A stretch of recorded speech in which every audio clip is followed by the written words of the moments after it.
आज ना आमच्या गावाची यात्रा होती म्हणून आम्ही चाललो होतो मस्तपैकी यात्रेला. यात्रा होती तर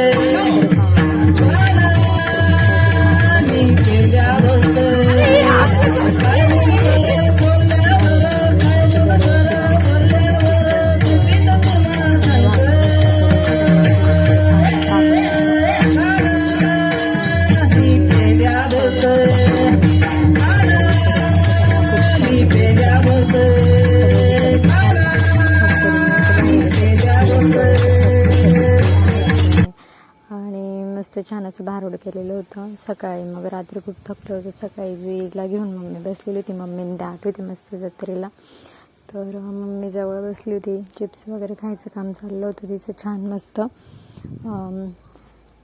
नंतर सगळेच बसलेलो होतो आम्ही बाहेर वगैरे. मम्मीच्या मांडीवर बसून मस्त असं गार वाजत होतं. नंतर माझे पप्पा झोपलेले होते, मग गेली तिच्या बाबांना उठवायला. उठा असं ब्लँकेट वगैरे ओढून पंगरलेलं होतं तेव्हा ओढत होती. उठा उठा म्हणत होती सारखी. सासरी जाणार होती नंदेन त्यांच्याकडे, तर त्यांनी मस्त अशा तुरीच्या शेंगा वगैरे मागितल्या होत्या, तर तेच त्यांना काढून देत होती. तुरीच्या शेंगा वगैरे उकडून वगैरे. मम्मीने ना कुंडीत असे झाडे लावले होते. तिच्या इथे झाडं लावायला जागा नाही, तर तिने कुंडीत असे झाडे लावले होते. मस्त छोटे मोठे मोठे झालेले होते. कलमी आंब्याचे वगैरे शोचे झाडं वगैरे होते, तर ती इकडे घेऊन आली होती मस्त.